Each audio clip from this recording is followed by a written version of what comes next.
जीवन में सीखने के लिए बहुत ज़रूरी चीज़ है ये सीखना कि मुझे रिजेक्ट किया जा सकता है। रिजेक्शन को सीखना बहुत ज़रूरी है। मैं तो कहता हूँ बच्चों से भी जो मेरे आसपास हैं कि एक बार रिजेक्शन मिलना बहुत ज़रूरी है भाई।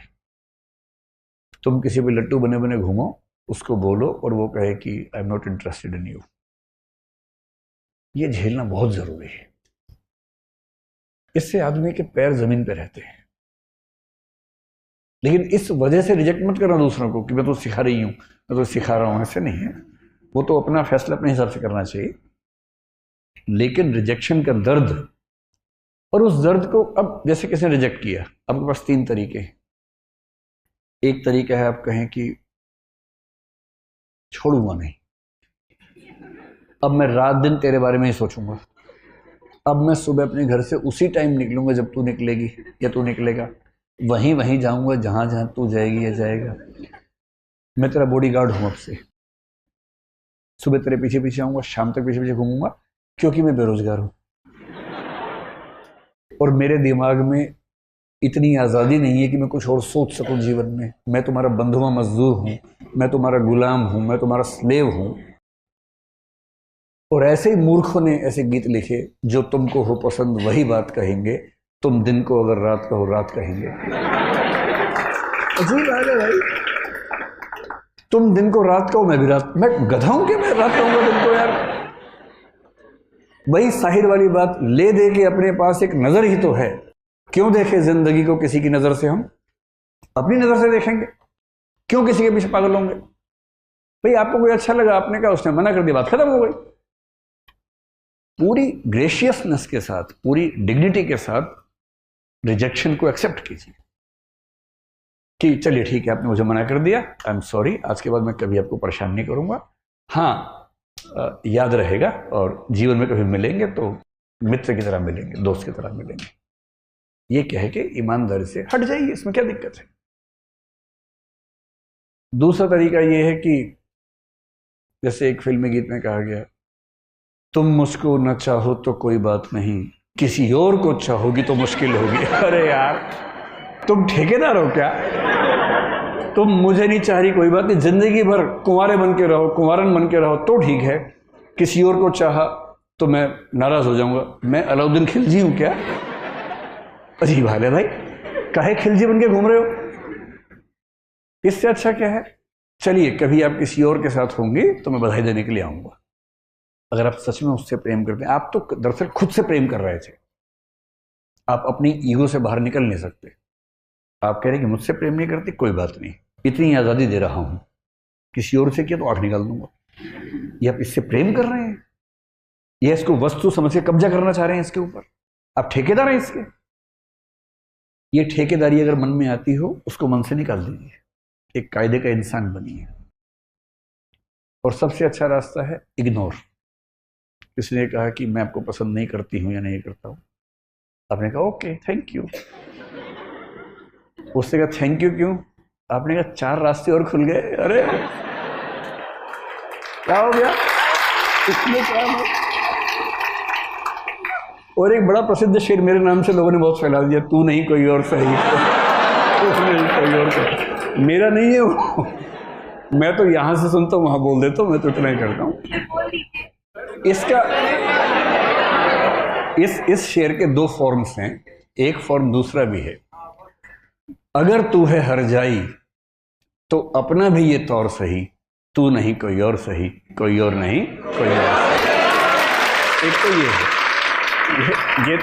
ये तो उनके लिए जब कोई हरजाई हो जाए, हरजाई का मतलब बेवफा हो जाए, है ना, ये तो उनके लिए है। अगर वो वाला मामला नहीं है, आपने गुलाब का फूल भेजा और वहां से गोभी का फूल आ गया वापस, इसका मतलब तो मुंह गोभी जैसा करने की जरूरत नहीं है, वहां उस अदा से बोलना है, तू नहीं कोई और सही, कोई और नहीं कोई और सही, बहुत लंबी है ज़मीं, मिलेंगे लाख हंसी, इस जमाने में सनम तू अकेली तुम,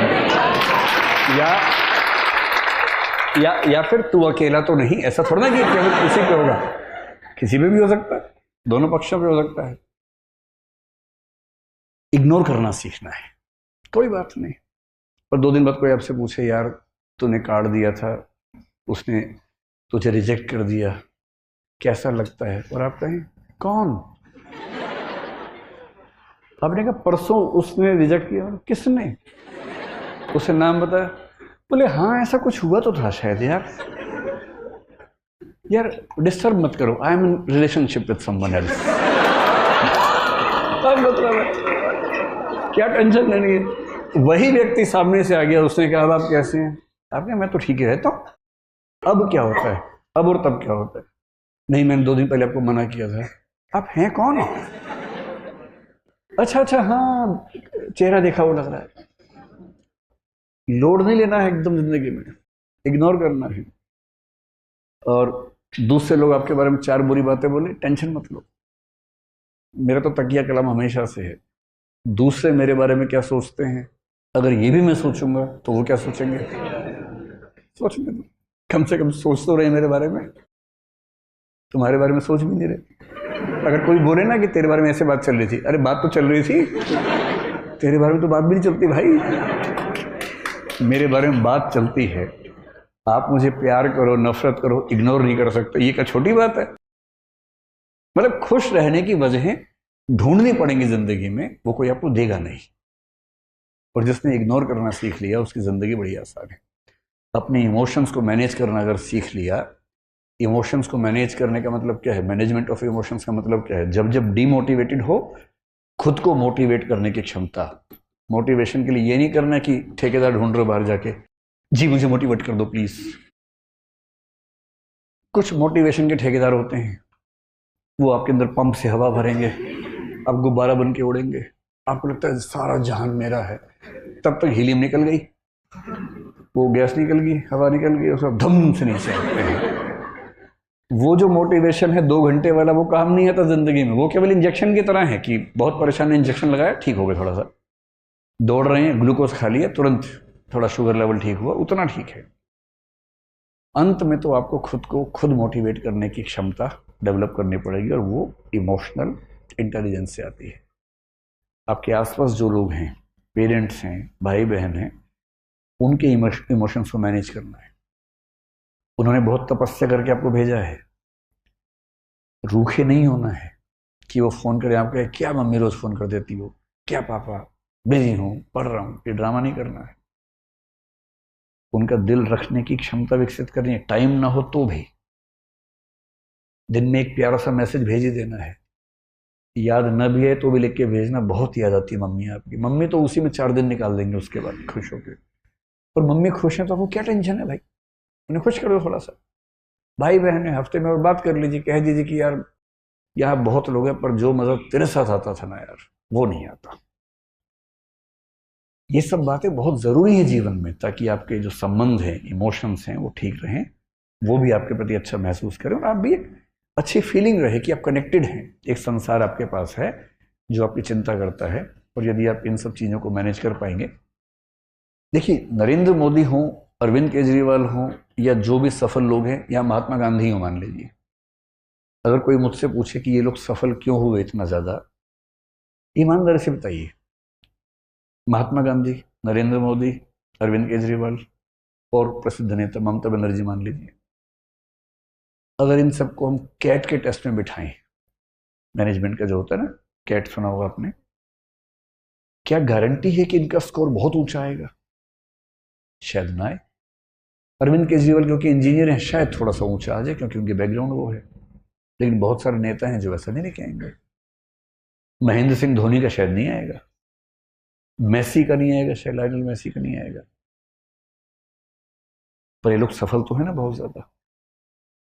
इन व्यक्तियों की सफलता का सबसे बड़ा कारण मुख्य रूप से महात्मा गांधी हैं, मोदी जी हैं, केजरीवाल जी हैं, ये सब जो हैं, उनके अंदर ये क्षमता बहुत ज्यादा है कि वो समाज के इमोशंस को समझना, उसको अपने हिसाब से रेगुलेट कर पाना, इस क्षमता से भरे हुए लोग हैं।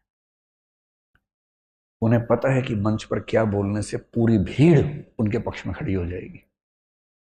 क्या पहनूं, किसी इलाके में जाके वैसी वेशभूषा पहन लेना, ये ऐसे नहीं होता है। ये महसूस करवाना कि हम और आप एक ही हैं।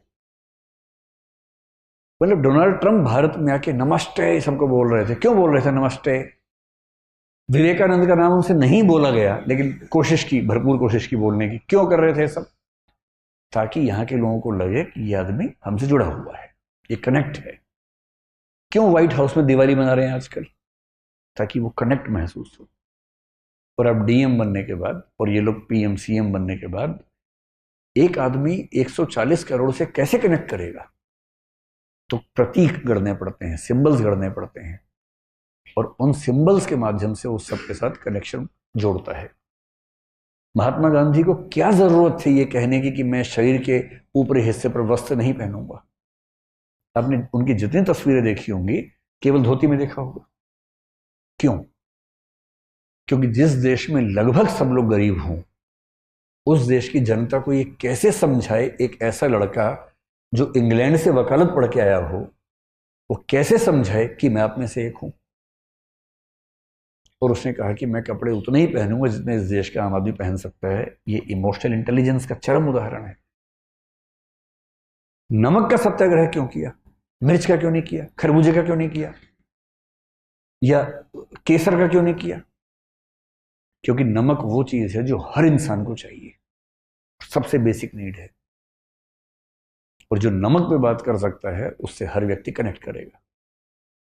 और जो कहे कि मैं ब्रोकली आंदोलन करूंगा, ब्रोकली मूवमेंट करूंगा, उससे कुछ अमीर रईस लोग, सुपर मध्य वर्ग के लोग शायद कनेक्ट कर पाए, बाकी सोचेंगे ये होता क्या है भाई। मैलांचल उपन्यास में जब स्वाधीनता आंदोलन पढ़ते हैं बहुत मजेदार सीन चलता है। तो वहां चल रहा है गांधी जी जिंदाबाद, और गांव के लोग समझ नहीं पा रहे जिंदाबाद क्या होता है। एक बोल रहे जिंदा बाघ है, बाघ, जिंदा बाघ, नेहरू जी जिंदा बाघ हैं, गांधी जी जिंदा बाघ हैं, जिंदा बाघ हैं। अब आपके मुहावरे गांव में कैसे पहुंच रहे हैं? आप जिंदाबाद कर रहे हैं, वहां जिंदाबाद समझ रहे हैं। आजादी मिल गई, लोग कह रहे हैं सुराज मिल गया, सुराज का फल मिल गया, आजादी का फल मिल गया। अब गांव के लोग क्या बोल रहे हैं?